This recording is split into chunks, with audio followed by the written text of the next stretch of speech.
Vamos a nuestra segunda prédica sobre la primera carta de Pedro. Primera de Pedro, capítulo 1, versículos 1 y 2. La semana pasada no hablamos en sí de la carta de Pedro, hablamos del autor humano. Sabemos que toda escritura es inspirada por Dios, pero Dios usó humanos. Hablamos de Pedro. Hoy vamos a iniciar en los primeros dos versículos. Si usted puede, por favor, ponerse de pie, si su condición física no se lo impide. Y vamos a leer los primeros dos versículos. Cuando lo tengan, dígame amén, por favor. Y dice así la palabra del Señor. Pedro, apóstol de Jesucristo, a los expatriados de la dispersión en el Ponto, Galacia, Capadocia, Asia y Bitinia, elegidos según la presciencia de Dios Padre en santificación del Espíritu para obedecer y ser rociados con la sangre de Jesucristo. Gracia y paz os sean multiplicados. Padre, te damos gracias por tu palabra gloriosa. Señor, hoy entramos en esta preciosa epístola de Pedro. Te pedimos, Padre, que tú abras los oídos, los ojos de cada vida para que escuchen tu voz, la tuya, a través de la predicación de tu palabra. Señor, y que tu palabra sea aplicada poderosamente por tu espíritu en cada vida. Señor, tú eres quien da vida a los muertos. Señor, la salvación te pertenece a ti. Por eso a ti te damos la gloria y la honra. En Cristo Jesús oramos. Amén y amén. El domingo pasado comenzamos esta serie después de haber viajado por varios meses por las cartas de Santiago. Y hoy entramos en materia, hoy entramos en la primera carta de Pedro. Alguien se refirió a esta carta como el currículum más condensado de fe y conducta del Nuevo Testamento. El currículum más condensado de conducta y de fe cristiana. Esta carta nos enseña cómo Pedro veía a Cristo. Recuerde, Pedro, el líder de la iglesia primitiva, era uno de los tres del círculo íntimo de Jesús. Esta carta nos enseña cómo él veía a Cristo. También nos enseña cómo nosotros debemos verlo. Cómo debemos vivir con nuestra mente en el cielo y cómo esa mentalidad puesta en la eternidad debe afectar nuestro aquí y nuestro ahora. Porque si nuestra mente está en la eternidad, vamos a caminar con nuestros ojos puestos en Cristo. Así que, a pesar de que Pedro enfoca mucho el tema de las persecuciones y las pruebas, a través de cada versículo, el apóstol Pedro nos enseña cómo vivir con nuestros ojos puestos en Cristo en medio de nuestras tribulaciones y nuestras pruebas. Recordándonos que no estamos solos, recordándonos que Él pelea nuestra batalla. Esta es la carta del Nuevo Testamento que más menciona el Antiguo Testamento. Debemos entender que el Antiguo Testamento es el cimiento del Nuevo. Y el Nuevo Testamento, y sobre todo Cristo, que es el tema central del Nuevo Testamento, es entonces el cumplimiento del Antiguo Testamento. No hay una cosa sin otra. No hay Nuevo Testamento si no hubiera Antiguo Testamento. Así es que esta carta comienza con un destinatario humano. Él dice, Pedro, apóstol de Jesucristo. Ya hablamos de Pedro la semana pasada. Y él le habla a los expatriados de la dispersión en el Ponto, Galacia, Capadocia, Asia y Bitinia. La palabra expatriados podría significar residentes temporales, extranjeros, refugiados, como somos nosotros, hispanos en Estados Unidos. La palabra dispersión significa diáspora o significa dispersos. Diáspora es un término técnico que se usa para referirse a los judíos que están dispersos por todo el mundo. Pero también la palabra diáspora se usa para referirse a nosotros. Por ejemplo, dicen la diáspora de México en Estados Unidos. ¿Por qué? Porque usted no es de aquí. Usted, todo el que viene de un país hispano, forma parte de la diáspora, de los dispersos por el mundo. En primera de Pedro 2:11, Pedro dice, amados, yo os ruego como a extranjeros y a peregrinos, que se abstengan de los deseos carnales que batallan contra el alma.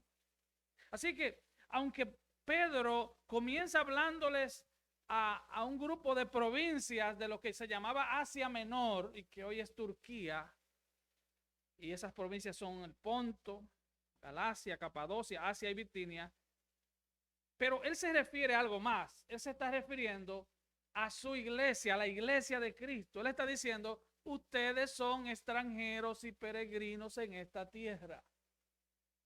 Ustedes no son de aquí. Ustedes están de manera temporal aquí. Pero su residencia final y real no es aquí.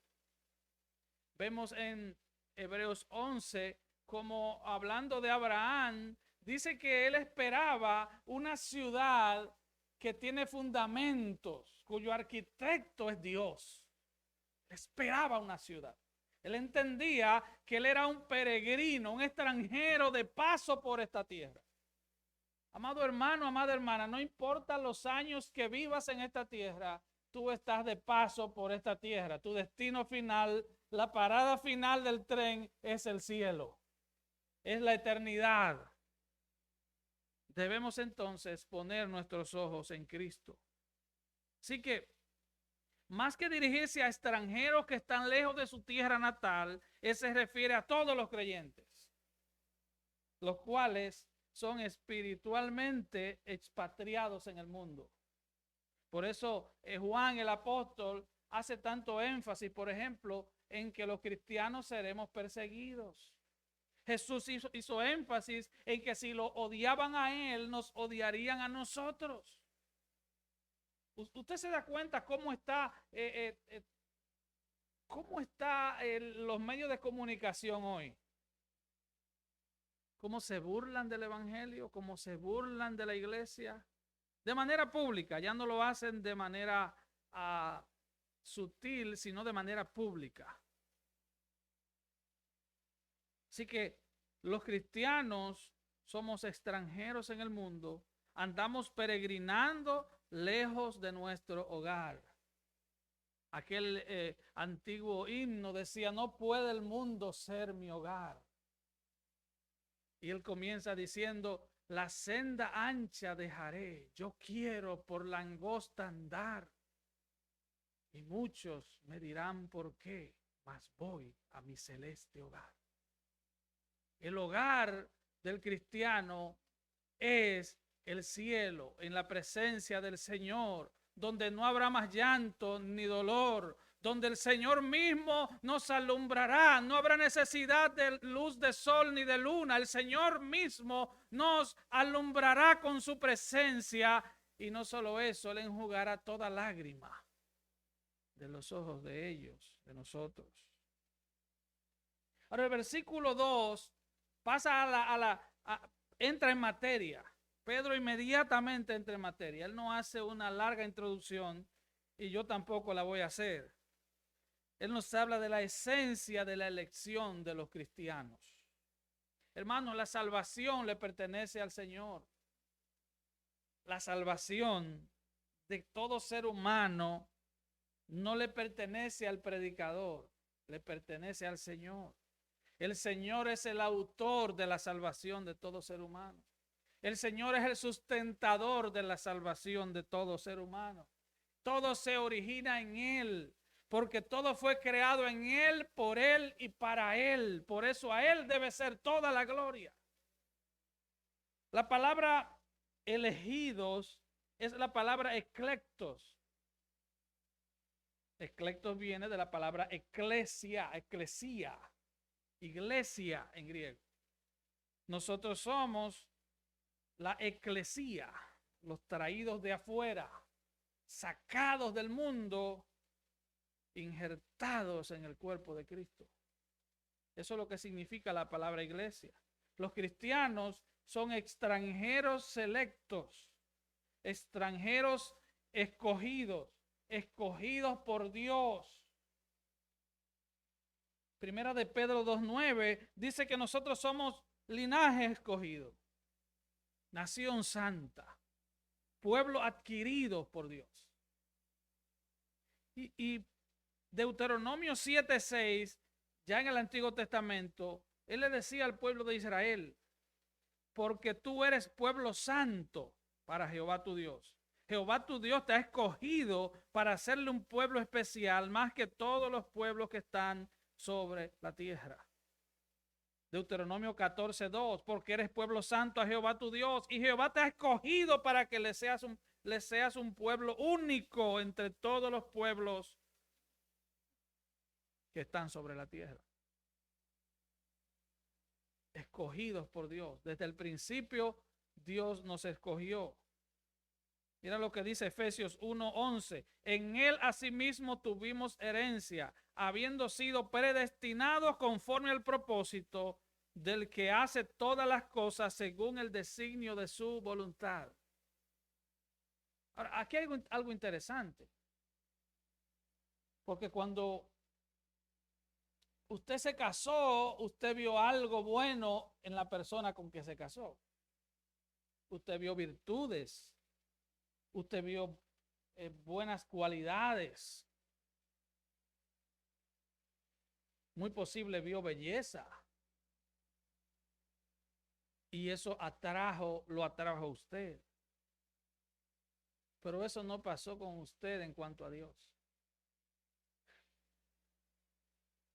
¿Usted entiende eso? ¿Qué es lo que dice Efesios? Que Él nos escogió según el designio de su voluntad. Según el designio, según su santa voluntad. ¿Por qué Él te escogió? Porque Él tuvo la voluntad de escogerte. Elegidos por Dios. Segunda de Tesalonicenses 2:13 dice: pero nosotros debemos dar siempre gracias a Dios respecto a vosotros, hermanos amados por el Señor, de que Dios os haya escogido desde el principio para salvación. ¿Cuál principio? El principio de todo antes de la creación del mundo. Y usted dirá: eso es inentendible para mí. Yo le confieso que yo tampoco lo entiendo.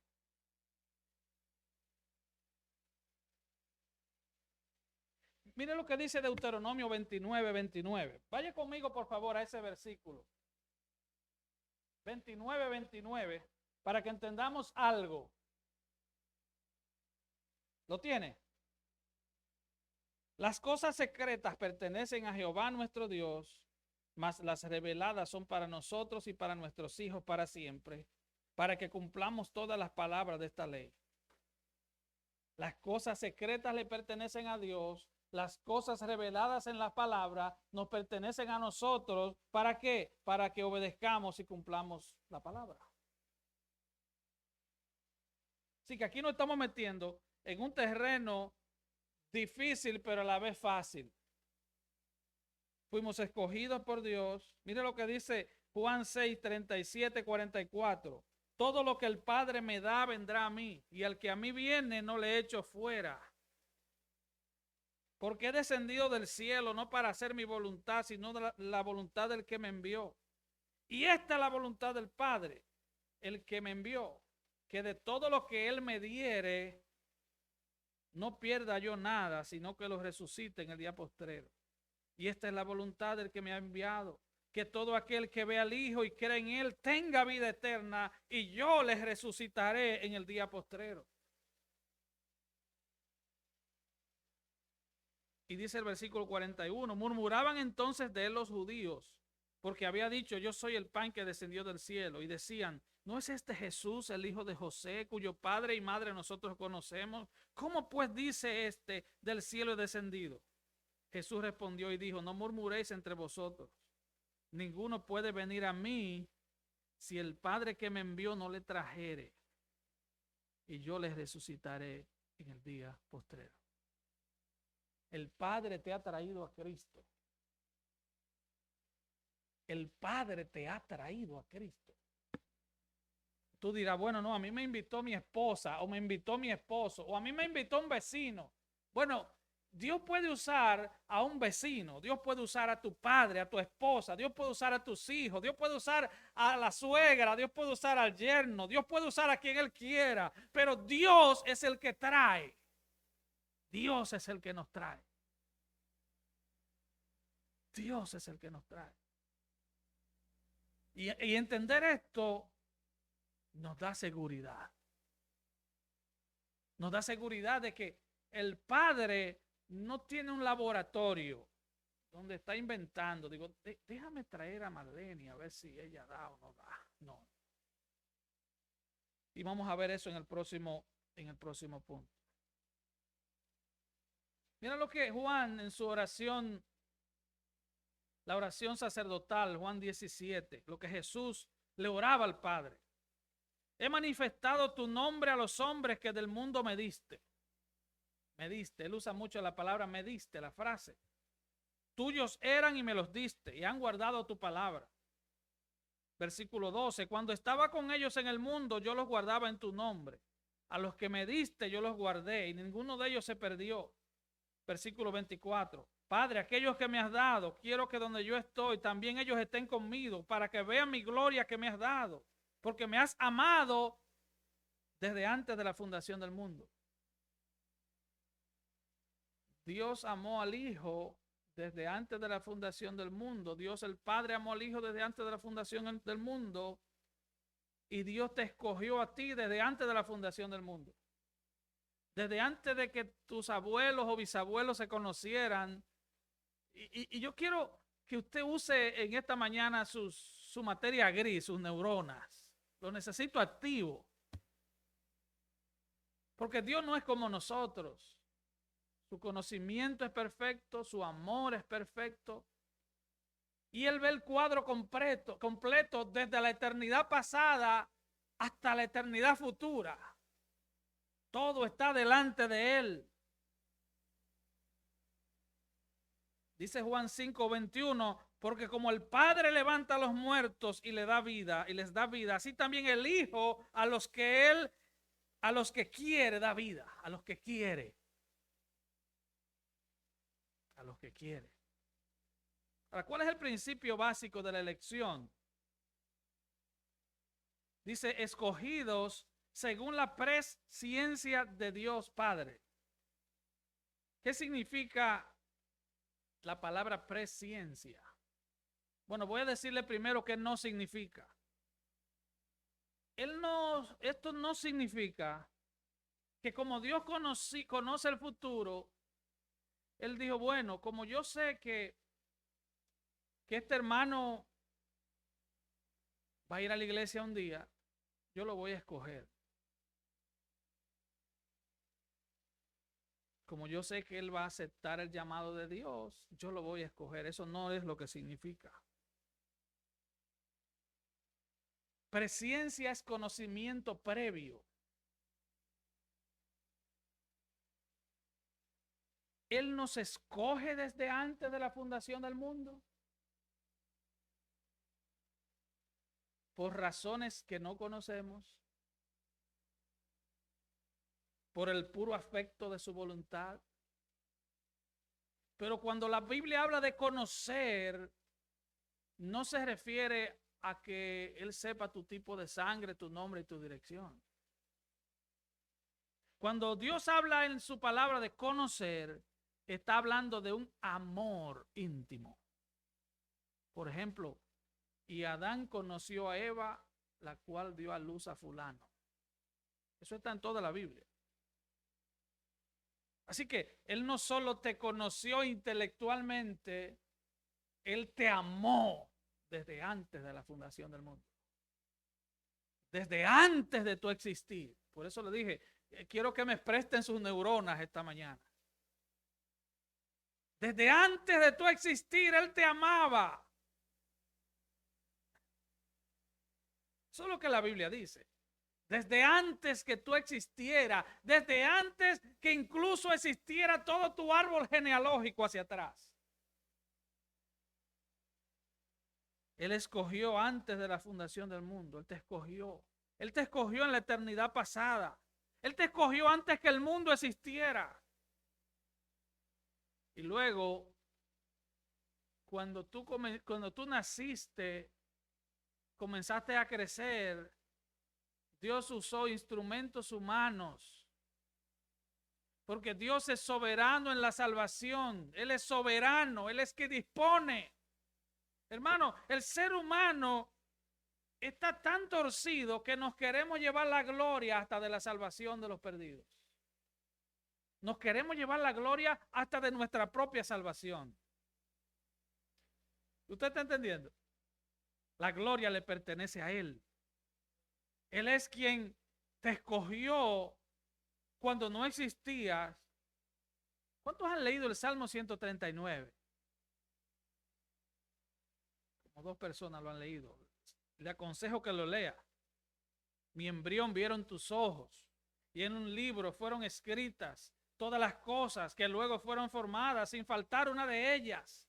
El salmista David se maravillaba al entender esto, al entender que antes que él naciera ya Dios lo conocía, y que Dios no solo conocía su futuro, sino que Él orquestaba su futuro. Nosotros estamos seguros en la mano de Dios, porque Dios no está inventando contigo ni conmigo. Él no está inventando. Él está seguro. El mismo Jeremías, que en una ocasión dijo, oh, no voy a predicar más de ti, estoy cansado. El ministerio de Jeremías fue un ministerio horrible. Su ministerio era decirle a la gente, el que no muera a espada va a morir de hambre, y el que no muera de hambre será deportado. Oiga qué ministerio. Y él se cansó, estando preso en una cisterna, le dijo, Señor, ya no puedo hacer esto. Y cayó en una depresión terrible. Sin embargo, ese mismo Jeremías, en el principio de su carta, vemos como Dios le dice, antes de que tú nacieras, yo te escogí. Yo te llamé como profeta a las naciones. Y no digas que eres un niño, porque vas a decir lo que yo te diga que digas. Ese mismo Jeremías luego dice, después que cae en depresión, después que está angustiado, le dice, con cuerdas de amor me atrajiste. Me atrajiste, me sedujiste, Señor, pudiste más que yo. De ese Dios te estoy hablando, del Dios que seduce el alma y te trae a Cristo. De ese Dios que te conoció, de ese Dios que te miró cuando eras una partícula en el vientre de tu madre.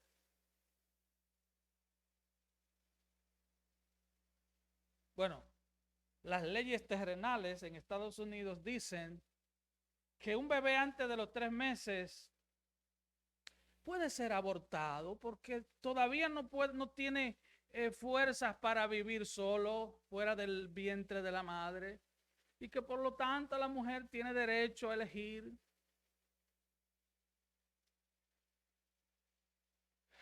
La Biblia dice otra cosa. Desde que es una partícula en el vientre de su madre, ya hay una vida. Ya hay una vida, ya hay un alma, porque Dios tiene planes con esa vida. Sea Dios veraz y todo hombre mentiroso. Dios ya tiene planes.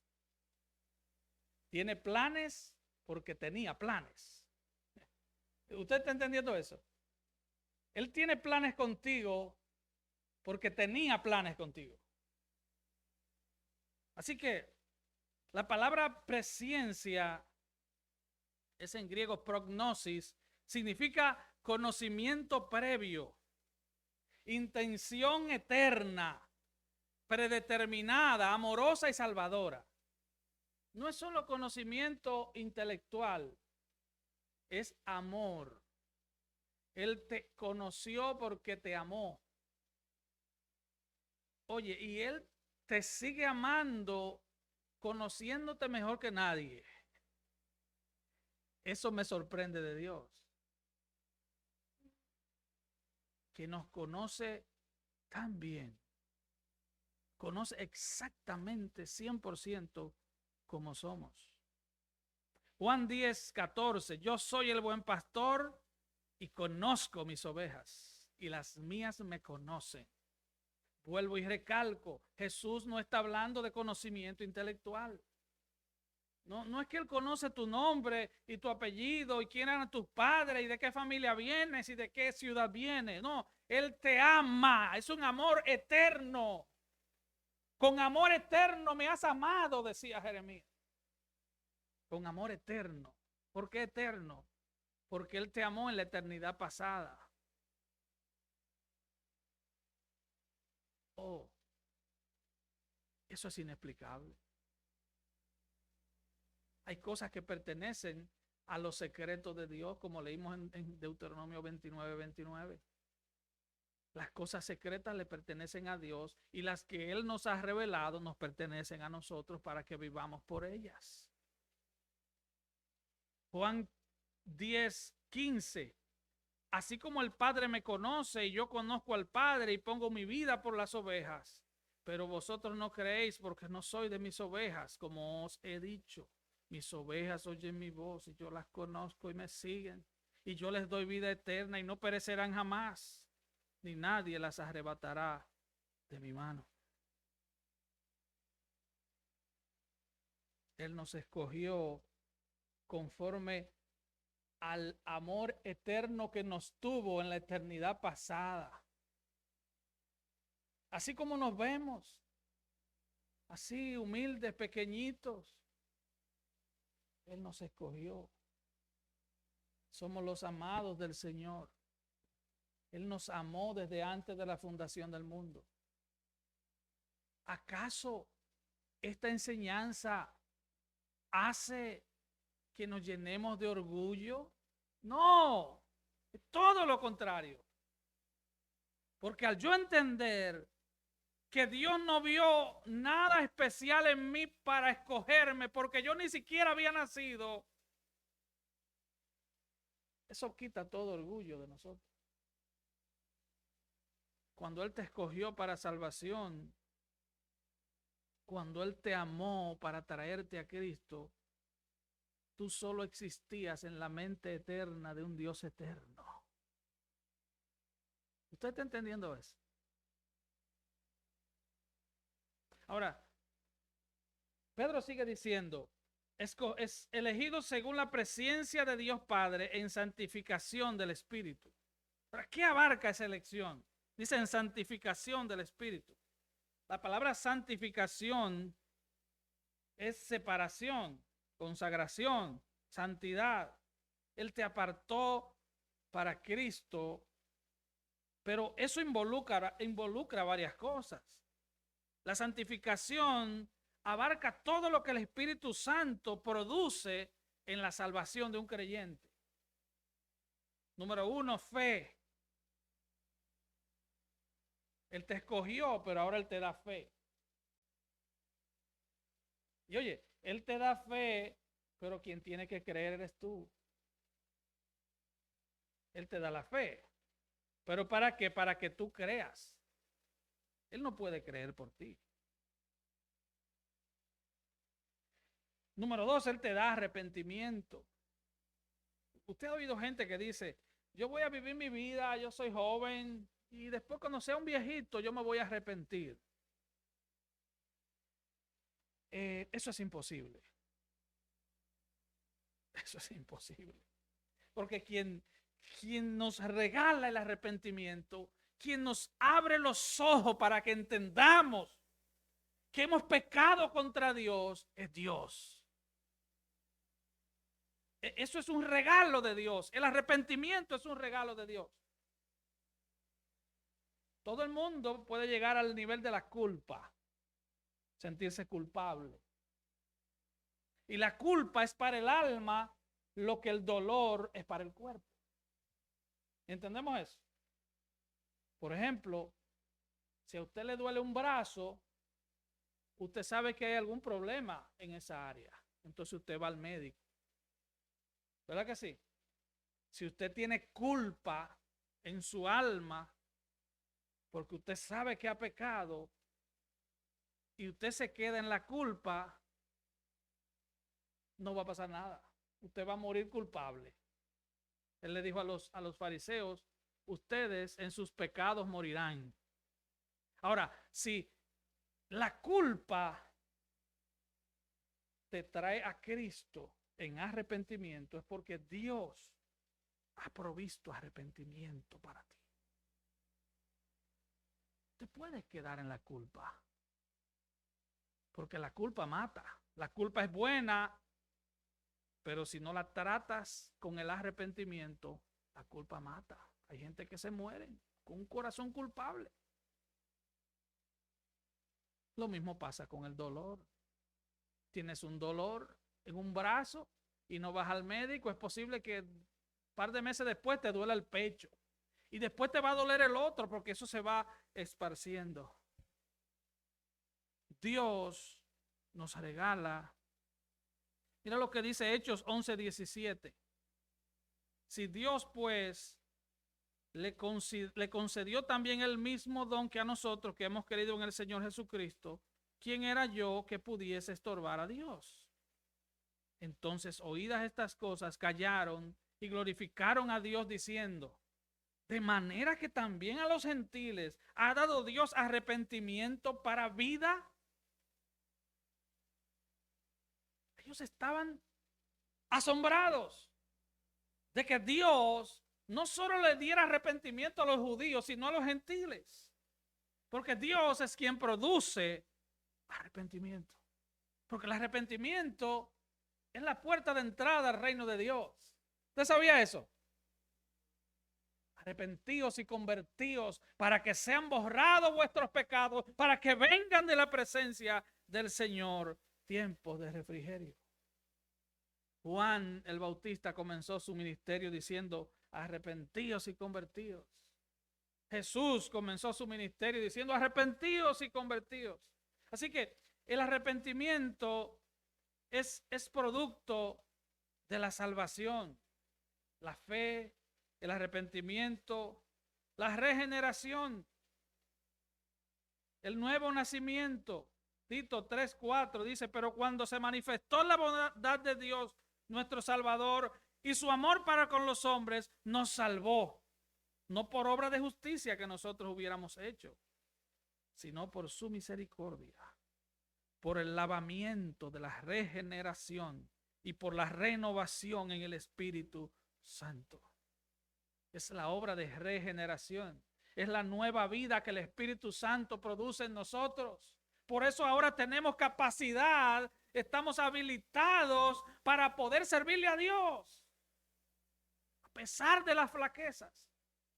No importa si usted vino de las garras del alcoholismo, de la drogadicción o del ateísmo. Usted ahora está capacitado sobrenaturalmente por Dios para servirle a Dios y caminar con Dios hasta que esté en la presencia de Dios. Él no te va a dejar en el camino. El que comenzó en vosotros la buena obra, la perfeccionará hasta el día de Jesucristo. el que te salvó te llevará al cielo. Y si te pones desobediente, también te llevará al cielo. Aunque sea por pedacitos, te va a llevar al cielo. Eso no es una gracia barata, eso es gracia. Eso es gracia. No estamos diciendo que los creyentes son desobedientes. De hecho, el apóstol Pablo a los no creyentes les llama hijos de desobediencia. Porque se supone que el creyente en Cristo ahora está capacitado sobrenaturalmente para obedecer la palabra de Dios. Estamos capacitados. No importa si usted no sabe de letra, hermano. De hecho, uno de los problemas que tuvo la carta del apóstol Pedro en el principio era que algunos decían que esa carta no la escribió Pedro. Porque está escrito en un griego muy sofisticado, en un griego muy fino. Y ellos decían, ¿cómo un pobre pescador va a escribir esa carta con un griego tan fino? Pero en la misma carta luego vemos que aparece Silvano. Silvano es el mismo Silas, que era compañero del ministerio de Pablo. Silvano o Silas, que es el mismo personaje, era el escribiente de Pablo. Y también aparece aquí como el ayudante de Pedro. Así que ahí queda despejada la duda de quién es el autor de la carta de Pedro. Era Pedro. Pero él le dictaba a un hombre con un intelecto más alto.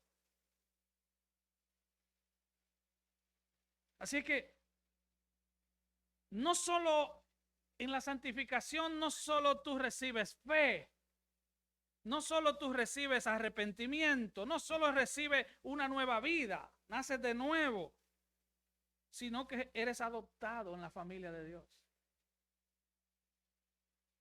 Y conforme a lo que habla Pablo, por ejemplo, en Romanos 8, Pablo conocía las leyes romanas. Y el que era adoptado no solo recibía el apellido de los padres, sino que recibía toda la herencia de los padres y todo su récord criminal, si lo tenía, era borrado. Era un cambio total de identidad. Esa es la adopción a la que la Biblia se refiere. Y por si fuera poco, durante los tiempos de Jesús no se adoptaban niños, eran adultos, eran jóvenes. ¿Usted está entendiendo? Miren lo que dice Pablo en Romanos 8:15. Pues no habéis recibido el espíritu de esclavitud para estar otra vez en temor, sino que habéis recibido el espíritu de adopción, por el cual clamamos, Abba Padre.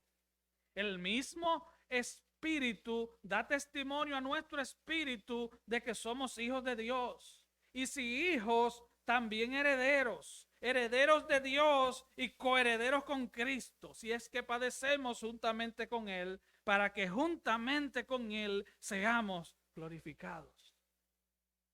Así que Él te escogió antes de la fundación del mundo. Él te escogió antes que el mundo existiera. ¿Cómo sucedió eso? Yo no sé, la Biblia no lo dice, pero Él te escogió. Él te escogió. Cuidado con volvernos esa gente que quieren saber hasta de dónde vino la esposa de Caín y cosas así, hermano. Si la Biblia dice que yo fui escogido por Dios desde antes de la fundación del mundo, eso es indescifrable. Eso le pertenece a los secretos de Dios. Yo solo le creo a Él. Ahí entra la fe. Yo le creo a Él porque Él dice que me escogió. Y que no me escogió porque vio virtudes en mí. porque aún yo ni existía cuando me escogió. No me escogió porque Él sabía que yo le iba a servir, que yo iba a servirle en tales capacidades, tampoco. Él me escogió porque me amó desde antes de la fundación del mundo. Él te amó desde antes de tu existir. Él sabía, no solo sabía que ibas a existir, no solo sabía que ibas a estar aquí esta mañana, sino que Él propuso y dispuso que ibas a estar aquí esta mañana. Ahora, ¿cuál es la consecuencia de esa elección? Dice, lo leo de nuevo, elegido según la presciencia de Dios Padre en santificación del Espíritu para obedecer. Para obedecer. Él nos escoge para obedecer. La obediencia a Cristo es una de las consecuencias de la elección divina. La obediencia a Cristo. Él nos escogió para obedecer. Efesios 2:10, porque somos hechura suya, creados en Cristo Jesús para buenas obras, las cuales Dios preparó de antemano para que anduviésemos en ellas. Así que los cristianos no obedecemos perfectamente a Dios. Perfectamente, ninguno.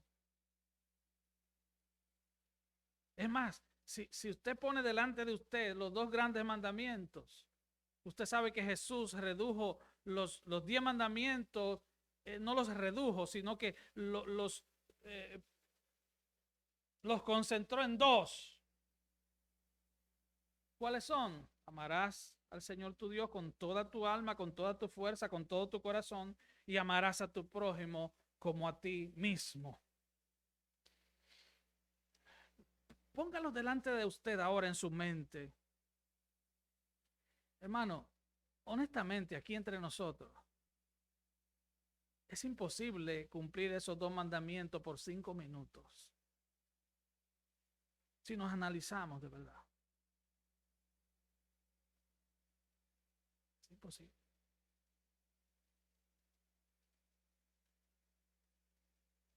No podemos obedecer a Dios perfectamente, pero sí podemos obedecer a Dios sinceramente.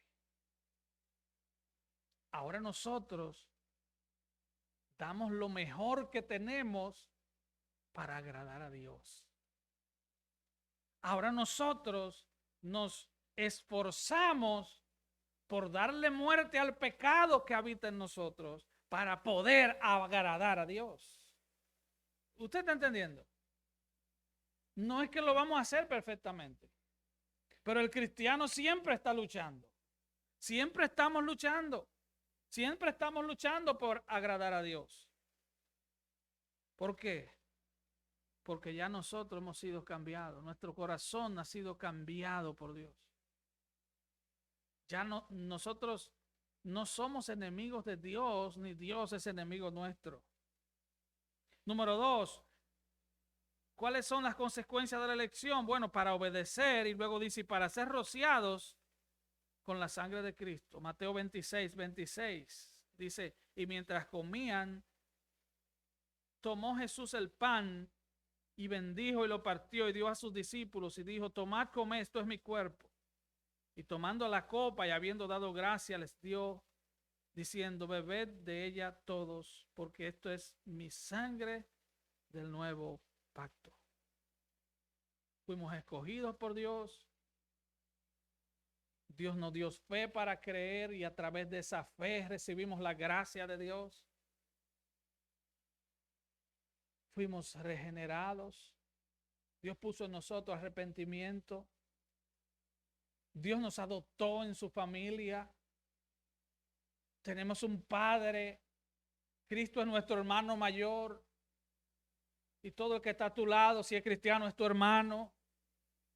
Pero ahora Pedro dice que Él nos escogió para meternos en el pacto de Cristo. Este es mi nuevo pacto.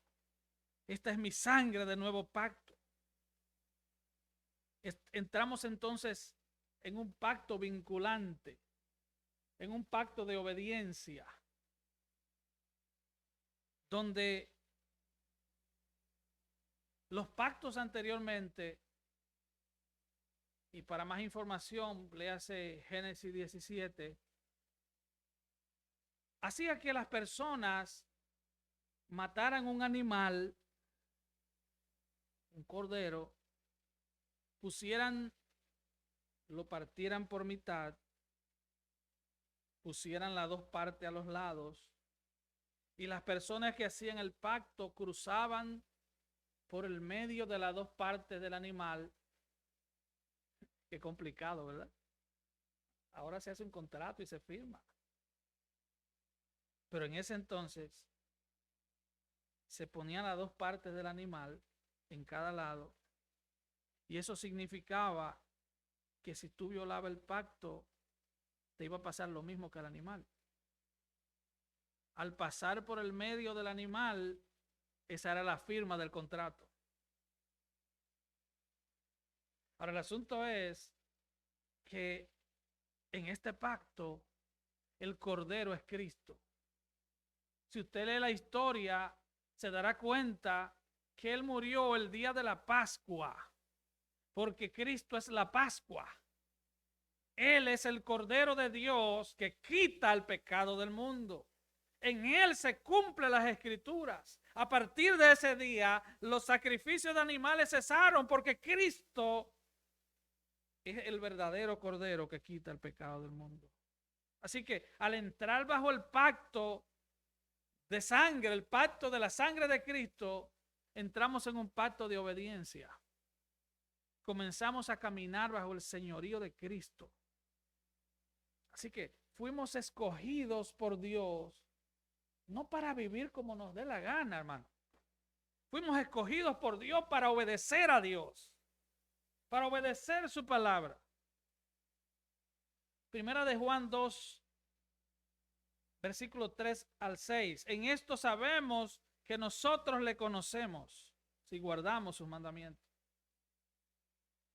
Vuelve y entra la palabra conocer. En esto sabemos que nosotros tenemos una relación de amor íntima con Dios, en que guardamos sus mandamientos. El que dice, yo le conozco y no guarda sus mandamientos, el tal es mentiroso y la verdad no está en él. Pero el que guarda su palabra, en este verdaderamente el amor de Dios se ha perfeccionado. Por esto sabemos que estamos en él. Por esto sabemos que estamos en él. El que dice que permanece en él debe andar como él anduvo. Alguien dijo, como resultado de la elección divina, los hijos e hijas de Dios reciben la salvación del pecado y tienen el afán de obedecerle. Por nada estéis afanosos, pero afánate por obedecer a Dios, eso sí. Afánate por obedecer a Dios. Dice, y Él promete perdonarlos cuando no lo hacen y vienen a Él arrepentidos. Así que la misma sangre de Cristo que selló nuestro pacto, este nuevo pacto, sigue limpiando los pecados de los cristianos cuando desobedecen. Nosotros tenemos esperanza porque estamos en las manos de Dios. Ahora quiero terminar con esto. Él nos escogió, pero al escogernos, nos dio fe muchos años después para creer. Y el darnos fe para creer nos regeneró, nos dio vida nueva.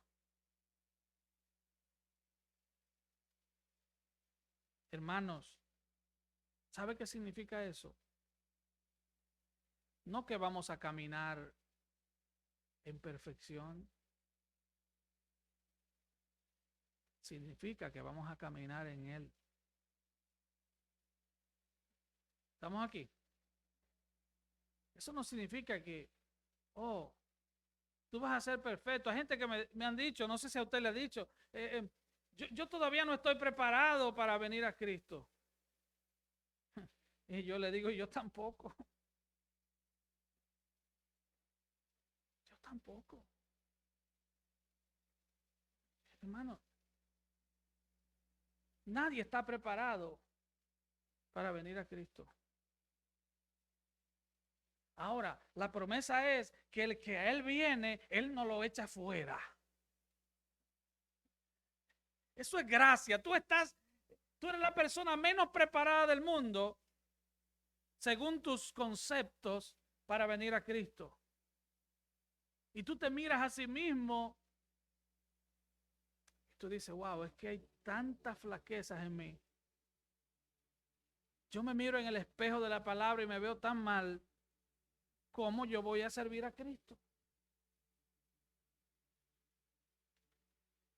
El Señor dice, venid a mí los que estáis trabajados y cargados, yo los haré descansar.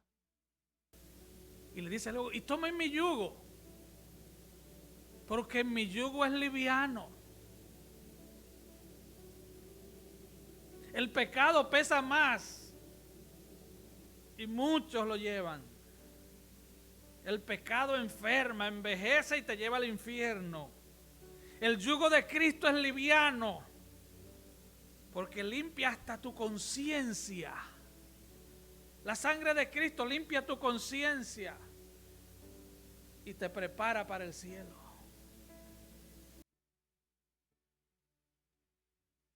Venid a mí los que estáis trabajados y cargados, y yo los haré descansar. El que a mí viene, yo no lo echo fuera. Y usted dirá, pero si es Él que elige, ¿para qué evangelizar? Bueno, ¿para qué evangelizar? ¿Para qué predicar? ¿Para qué orar por los perdidos? Bueno, porque así como Él es soberano en la elección, a Él le ha placido, dice el apóstol Pablo, salvar las almas con la locura del evangelio. A Él le ha placido salvar las almas con el evangelio. Él los elige, pero ahora nosotros vamos detrás de esa gente. Ahora nosotros le predicamos a cada vida como que ya fue elegido, aunque no sabemos. ¿Usted está entendiendo eso? Nuestra labor no es saber lo que Dios hizo en la eternidad pasada. Ese no es nuestro trabajo. No. Alguien dijo, si usted quiere saber a quién Dios eligió, búsquese una escalera bien alta, suba al cielo y busque el libro de la vida para ver quién está escrito ahí. Eso es imposible. Predica a Cristo. Háblale de Cristo. Da testimonio de que vives en Cristo. Y si tú estás aquí hoy sin Cristo, corriéndole al amor de Cristo, Cristo te está atrayendo. Oh, yo recuerdo cómo yo le corrí al amor de Cristo. Por años, desde mi adolescencia, le corría al pastor de mis padres. Mi hermana me predicaba, me enviaba cartas allá. Todavía las guardo.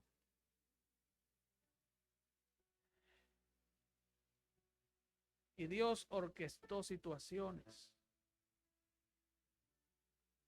Y a veces ella y yo nos ponemos a hablar porque Dios prepara escenarios para que los que Él ha escogido vengan a Él. Él lo va a traer. Y usted y yo estamos en Cristo porque hubo un día que Dios usó a alguien, yo no sé quién fue en su vida, yo sé quién fue en mi vida. Y ese día nuestros oídos fueron abiertos. Ese día escuchamos la voz de Dios que nos llamaba. Ese día se hizo tan claro el evangelio en nuestros corazones.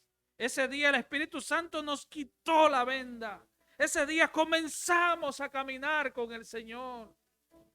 Gloria a Dios por las personas que le han predicado a usted y a mí. y que a través de esos instrumentos pudimos ver lo que no veíamos.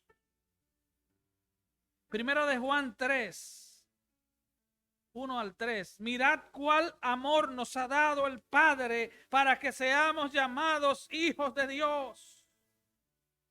Por esto el mundo no nos conoce, porque no le conoció a Él. Amados, ahora somos hijos de Dios y aún no se ha manifestado lo que hemos de ser. Pero sabemos que cuando Él se manifieste, seremos semejantes a Él, porque le veremos tal como Él es. Y todo aquel que tiene esta esperanza en Él se purifica a sí mismo, así como Él es puro. Un puritano de nombre Thomas Boston escribió esto, y con esto sí termino: que los herederos del reino se comporten conforme a su carácter y dignidad.